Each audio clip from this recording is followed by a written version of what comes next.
So very good morning to all of you, welcome back to my YouTube channel. तो आज हम जो topic discuss करेंगे वो है केमिकल काइनेटिक्स या यू में से advance chemical kinetics for specially BSc 6 semester student. ठीक, उसमें टॉपिक का नाम है थ्योरी ऑफ यूनिमॉलिक्यूलर रिएक्शंस और लिंडेमान्स थ्योरी। इसके पहले हमने इसमें कोलिजन थ्योरी डिस्कस किया था, उसके न्यूमेरिकल्स, पोस्टुलेट्स, उसके बाद ट्रांजिशन स्टेट थ्योरी देखा, उसके पोस्टुलेट्स, उसका मैथमेटिकल एंड देन कुछ न्यूमेरिकल्स। उसी चैप्टर को कंटिन्यू करेंगे आज, और ये एक इंपॉर्टेंट कॉन्सेप्ट है लिंडेमान्स थ्योरी या थ्योरी ऑफ यूनिमॉलिक्यूलर रिएक्शंस। ठीक है, तो एज पर सिलेबस तो चलिए आज डिस्कस करेंगे सेम वही केमिकल काइनेटिक्स का नेक्स्ट टॉपिक। ठीक है,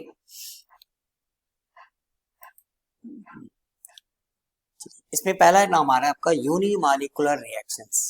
यूनि का मतलब होता है वन, केमिस्ट्री में यूनि और मोनो का मतलब होता है वन, मॉलिक्यूलर मतलब एक ही मॉलिक्यूल। तो there are some gas phase reactions which are of first order under certain conditions। कुछ कंडीशन में क्या होते हैं, वो फर्स्ट ऑर्डर होते हैं, ठीक, under certain conditions, but they become of the second order at low pressure. But वो सेकेंड ऑर्डर बिहेवियर शो करने लगते हैं लो प्रेशर पे। ठीक है, तो हाई प्रेशर पे कुछ और होते हैं, लो प्रेशर पे कुछ और होते हैं, मतलब वो ट्रांजिशन शो करता है फर्स्ट ऑर्डर में और फिर सेकेंड ऑर्डर में, मतलब यूनिमॉलिक्यूलर एंड देन बाईमॉलिक्यूलर। ठीक, ऐसे रिएक्शन को बोलते हैं यूनिमॉलिक्यूलर गैस फेज रिएक्शंस। तो unimolecular reactions are basically gas phase reactions या those gas phase reactions which are of first order या show characteristics of first order under certain conditions, but they become of या show second order characteristics at low pressures. ठीक, और ऐसी reaction को explain करने के लिए लिंडेमान्स ने एक थ्योरी दिया था 1922 में। ठीक है, so the explanation of how these bimolecular collision can give rise to first order kinetics was given by Lindemanns in 1922। ठीक, इस थ्योरी का पोस्टुलेट्स क्या था, तो चलिए इसके पहले हमने कोलिजन थ्योरी पढ़ा था, वहां का भी पोस्टुलेट, ट्रांजिशन स्टेट भी पढ़ा है। ठीक, इस थ्योरी का पोस्टुलेट क्या है, तो फर्स्ट पोस्टुलेट यहाँ में था कि molecules acquires activation energy through collisions. इसमें कोई डाउट नहीं है, कोलिजन थ्योरी भी यही कहता है रिएक्शन कैसे होता है। तो सबसे पहली प्राइमरीली कंडीशन क्या है रिएक्शन होने की, there must be collision amongst reactant molecules. Through collisions with other molecules as a result some molecules are activated. ठीक, तो याद करिए ये वाला ग्राफ कोलिजन थ्योरी में भी, ट्रांजिशन स्टेट में भी, यहाँ से मॉलिक्यूल्स कुछ ऐसे होते हैं जो टकराते टकराते टकराते इस बैरियर को क्रॉस करेंगे। This added energy increases the amplitude of the vibration and thus leads to decomposition। और ट्रांजिशन स्टेट भी यही कहता है कि रिएक्टेंट जो होता है वो एक हाईली एनर्जेटिक ट्रांजिशन स्टेट में कन्वर्ट होता है, और वो फिर ट्रांजिशन स्टेट क्या होता है, डिकम्पोज हो जाता है प्रोडक्ट में। ठीक है, तो फर्स्ट पोस्टुलेट में कोई प्रॉब्लम नहीं है, ऑलमोस्ट वो सेम पीछे दो थ्योरी की तरह ही है। ठीक, second, the activated complex or molecules do not decompose into products immediately but remains in activated form for a finite period। तो नो डाउट रिएक्टेंट और ट्रांजिशन स्टेट के बीच में क्या था, ट्रांजिशन स्टेट थ्योरी अगर आप कहेंगे तो रिएक्टेंट मतलब आर, एक रिएक्टेंट और ट्रांजिशन स्टेट के बीच में एक इक्विलिब्रियम बनता है, और ये ट्रांजिशन स्टेट फिर प्रोडक्ट में डिकम्पोज होता है। बट ऐसा नहीं है, ये इन्होंने क्या किया, ऐसा नहीं है कि भाई जैसे ही ये एक्टिवेटेड होगा तुरंत ये प्रोडक्ट में डिकम्पोज हो जाएगा, होगा लेकिन थोड़ी देर बाद होगा। तो these transition activated complex or transition states do not decompose into products immediately but remain in activated form for a finite period। कुछ टाइम के लिए ये थोड़ा ठीक है एक्टिवेटेड फॉर्म में रहता है। तो that is there is a time lag between the moment of activation and the moment of decomposition की जिस टाइम पे ये मॉलिक्यूल्स, मान लीजिए रिएक्टेंट मॉलिक्यूल्स टकराते टकराते कुछ ऐसे होते हैं जो यहाँ पे एक्टिवेट होते हैं, तो ऐसा नहीं कि जैसे ये एक्टिवेट हुआ तुरंत जाके ये डिकम्पोज हो जाएगा।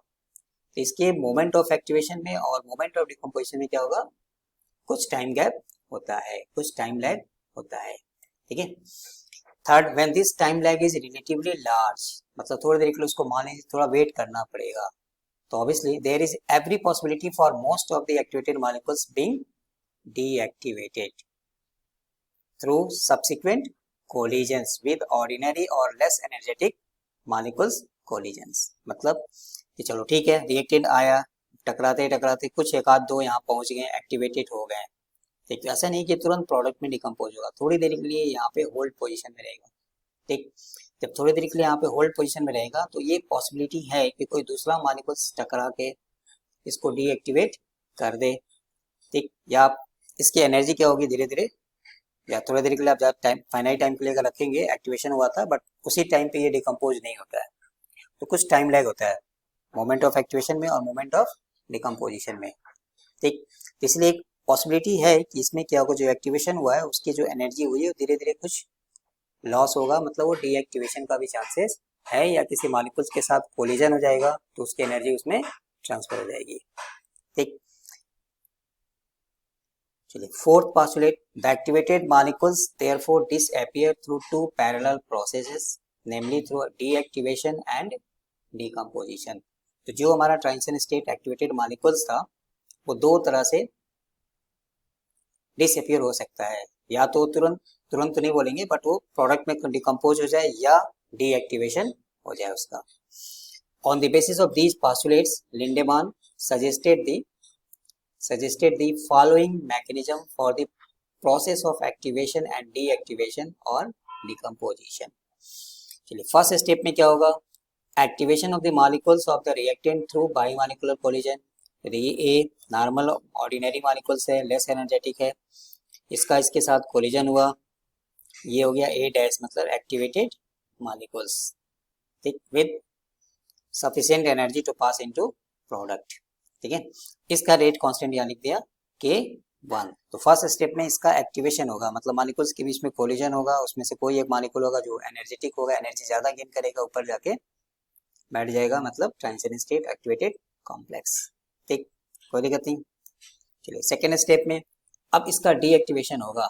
सो deactivation of some of the activated complex through collisions with ordinary molecules during the time lag, क्योंकि जिस मोमेंट पे आपका एक्टिवेशन होगा उसी मोमेंट पे डिकम्पोजिशन नहीं होता है। ठीक है, तो इसलिए पॉसिबिलिटी है कि ये दूसरे मॉलिक्यूल के साथ कोलाइड कर सकता है, इसकी एनर्जी इसमें चला जाएगी। जैसे कहते हैं ना कि अब आप थोड़ा गर्म पानी लीजिए, थोड़ा नॉर्मल ठंडा पानी लीजिए, गर्म वाले को ठंडे में डाल दीजिए तो क्या होगा, ठंडा वाला थोड़ा गर्म हो जाएगा, गर्म वाला थोड़ा ठंडा हो जाएगा। ठीक, तो वही चीज़ यहाँ पे है, तो ये ज़्यादा एनर्जेटिक है, ज़्यादा एनर्जी है, एक्टिवेशन हुआ, ये किसी नॉर्मल वाले से कोलाइड करता है, जैसे सपोज या इसके कांटेक्ट में आएगा तो ये इसको क्या कर देगा, नॉर्मल कर देगा, तो इसका डीएक्टिवेशन हो जाएगा और इसका रेट कांस्टेंट K2 है। हाँ, एक चीज यहाँ पे आपको है कि कभी कहीं कहीं आपको क्वेश्चन में यहाँ पे K2 की जगह पे K-1 भी लिखा रहता है, तो कंफ्यूज नहीं होना, वही की बात है, आप K2 भी लिख सकते हैं और K-1 भी लिख सकते हैं।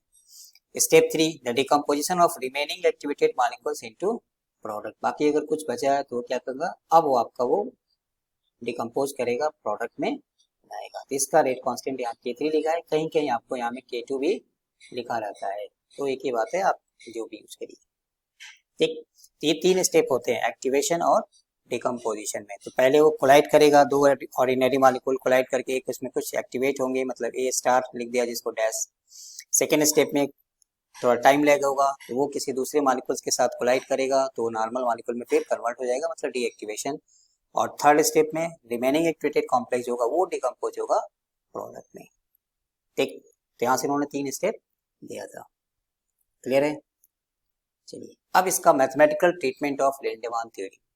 Now the activated molecules A star are short lived, वैसे भी इंटरमीडिएट क्या होते हैं, शॉर्ट लिव्स, मतलब बना और देन फिर खत्म, and its concentration does not change with time.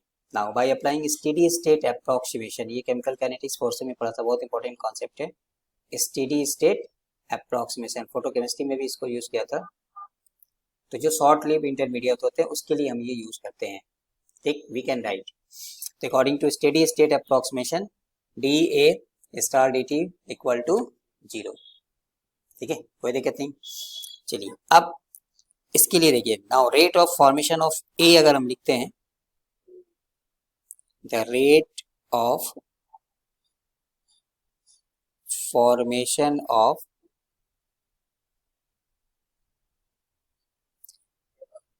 A star, तो इसके लिए क्या आएगा, तो पीछे भी हमने क्या बोला था आपको, फोटोकेमिस्ट्री पढ़ते समय स्टेडी स्टेट अप्रोक्सीमेशन, अगर जो इंटरमीडिएट आप ले रहे हैं अगर वो किसी स्टेप में बन रहा है, उसका फॉर्मेशन हो रहा है, तो हम वहां में क्या लेंगे, पॉजिटिव साइन। और अगर किसी स्टेप में वो कंज्यूम हो रहा है मतलब रिएक्टेंट साइड में आ रहा है तो उस केस में क्या लेते थे, माइनस साइन। ठीक, तो फर्स्ट स्टेप में क्या था, मैं फिर से यहाँ लिख देता हूँ समझने के लिए, ए यहाँ से क्या था K1 और ये यहाँ पे ए स्टार, मतलब ये यहाँ पे आपका बन रहा है, फॉर्मेशन हो रहा है, तो इसलिए क्या लेंगे, पॉजिटिव। और ये तो कॉन्सेप्ट केमिकल काइनेटिक्स का है, rate equal to rate constant into concentration of reactant, इसलिए यहाँ में क्या जाएगा, फर्स्ट स्टेप से K1 और यहाँ में सिर्फ ए है तो ए का पावर 2। ठीक, सेकेंड स्टेप में क्या होता था कि ये डीएक्टिवेशन होता था, इसको मैंने यहाँ K2 माना है, कहीं कहीं ये K-1 पे लिखा रहेगा, तो इसलिए यहाँ जब हम लिखेंगे तो क्या आएगा, बोलिए, K2 into A into A star. यहाँ माइनस क्यों लिया है, क्योंकि ये यहाँ में रिएक्शन में कंज्यूम हो रहा है, रिएक्टेंट साइड में बैठा है, तो माइनस, प्रोडक्ट साइड में आएगा तो प्लस, जिस भी इंटरमीडिएट का आप लेंगे steady state approximation. Third step में क्या था, थर्ड स्टेप में फिर याद करिए, थर्ड स्टेप में क्या था, ये फिर फाइनली डिकम्पोज होता था प्रोडक्ट में, तो इसका रेट कांस्टेंट क्या माना है, K3, इसलिए यहाँ से क्या मिल जाएगा, K3 इंटू ए स्टार। चलिए इसको मान लेता है इक्वेशन नंबर 2, बस इतनी ही केमिस्ट्री है यहाँ पे। ठीक है, क्लियर।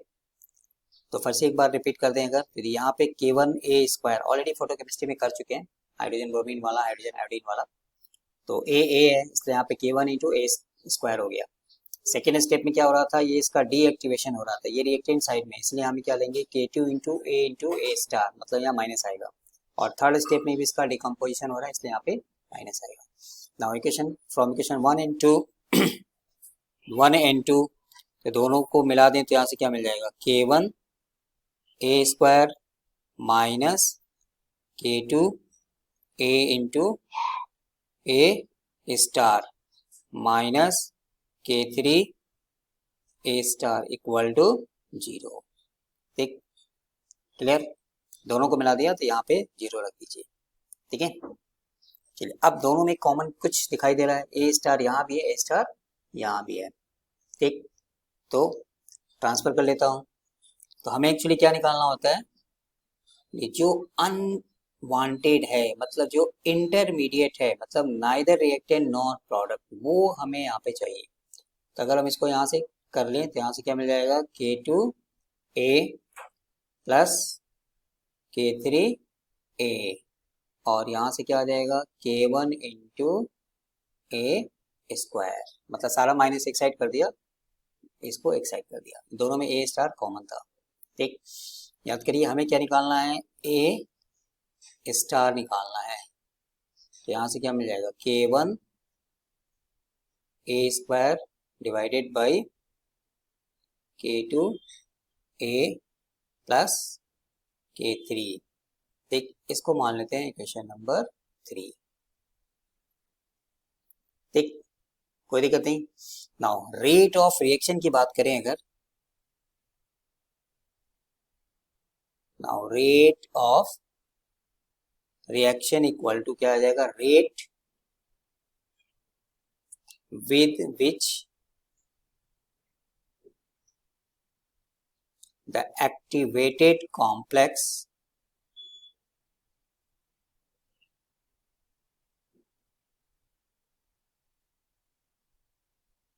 Decompose into product. तो जिस रेट से ये डिकम्पोज होगा प्रोडक्ट में, वही हमारा रेट ऑफ रिएक्शन कहलाएगा। ठीक, मतलब minus dA/dt equal to minus dA*/dt।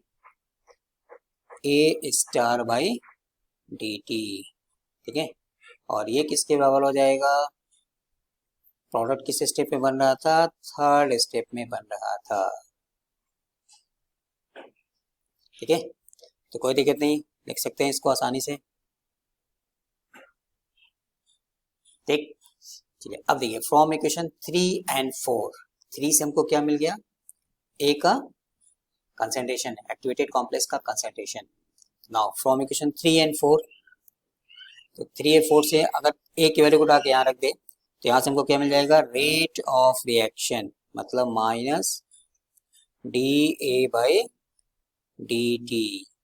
ठीक, यहाँ मैं रख देता हूँ K3 और इसकी वैल्यू को उठा के यहाँ रख दीजिए, तो K1 into A square divided by, नीचे में क्या आ जाएगा, K2 इंटू ए प्लस K3। ठीक, या रीअरेंज करके लिख दीजिए थोड़ा सा, ये हो गया K1 K3 A square divided by K2 into A plus K3। इसको मान लेता है इक्वेशन नंबर 5। तो ये हमारा फाइनल इस लिंडेमान मैकेनिज्म का रेट ऑफ रिएक्शन के लिए फॉर्मूला हो गया। ठीक, कोई दिक्कत नहीं। ठीक है, तो जस्ट मैं एक बार रिपीट कर देता हूँ। चलिए, एक्टिवेटेड मॉलिक्यूल्स यहाँ में क्या होगा, शॉर्ट लिव्ड इंटरमीडिएट है, तो उसके लिए हम क्या अप्लाई करेंगे, steady state approximation. Steady state approximation क्या बोलता है कि उस इंटरमीडिएट के रिस्पेक्ट में रेट ऑफ रिएक्शन निकालेंगे तो जीरो आएगा। क्यों जीरो होता था कि एक स्टेप में बनता है और एक स्टेप में खर्च हो जाता है। मतलब आपको 100 रुपीज दिया और थोड़ी देर बाद ले लिया, तो नेट रिजल्टेंट क्या होगा, जीरो। ठीक, अब फॉर्मेशन की बात करेंगे तो हमें ये देखना है कि जो भी इंटरमीडिएट आप लीजिए, स्टेडी स्टेट अप्रोक्सीमेशन जब भी अप्लाई करते हैं तो जिस स्टेप में वो बनेगा उस वहां में क्या लेते थे, पॉजिटिव साइन। जिस स्टेप में वो खर्च हो रहा है, मतलब रिएक्टेंट साइड में आ रहा है, कंज्यूम हो रहा है, तो वहां क्या लेते थे, नेगेटिव साइन। तो इसलिए यहाँ K1 A1 स्क्वायर आ गया। सिर्फ प्रोडक्ट रिएक्टेंट को देखना है, प्रोडक्ट को नहीं देखना है।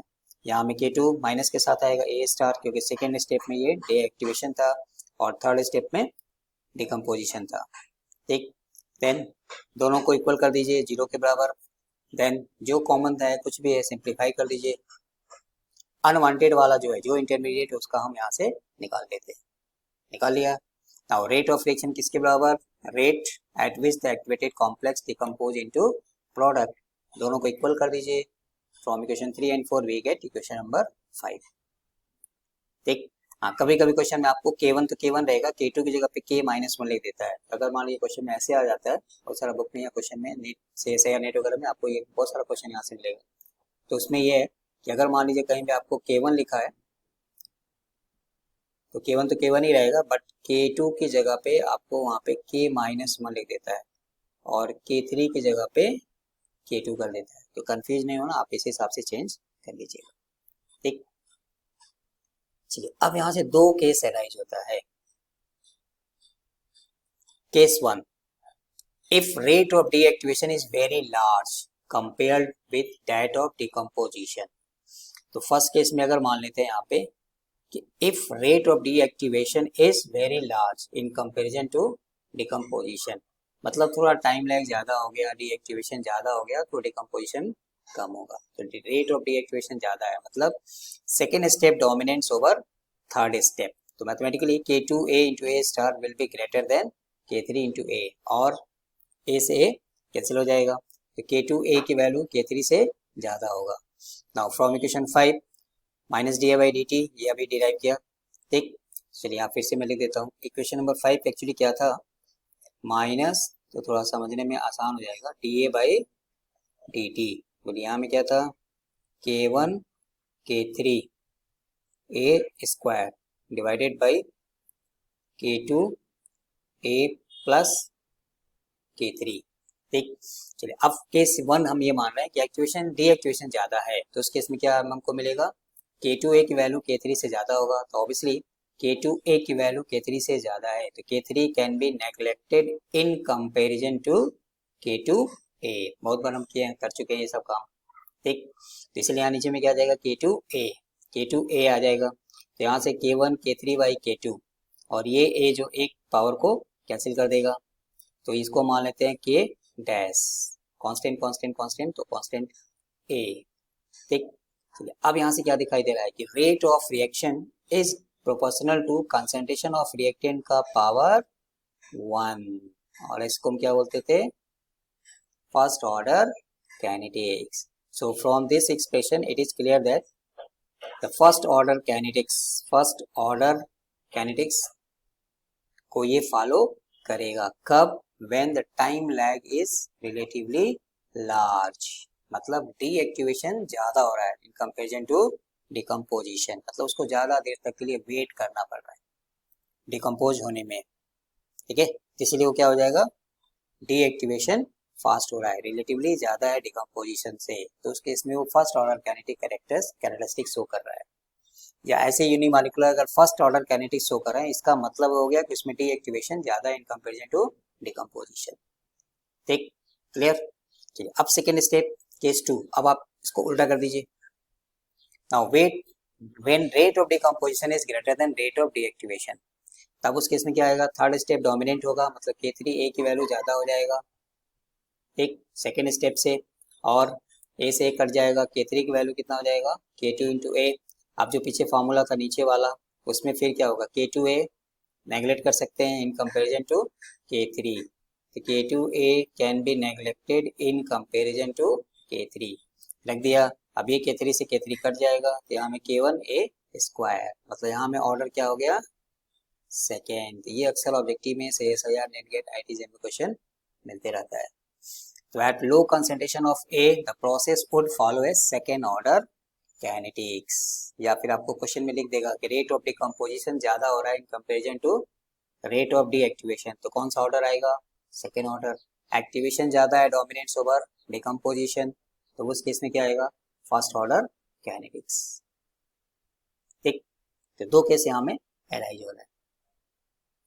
Now explanation for gaseous reaction, तो at low pressure that is rate of deactivation decreases, therefore the first order gaseous reaction behave as a bimolecular और second order at low pressure। तो low pressure पे actually होगा क्या, तो low pressure में यहाँ पे मैथमेटिकली अगर बात करें तो K3 will be greater than K2 into A, ये वैल्यू ज्यादा होगी, ठीक। तो उस केस में क्या आएगा, रेट ऑफ डीएक्टिवेशन डिक्रीजेज, मतलब थर्ड स्टेप ज्यादा होगा।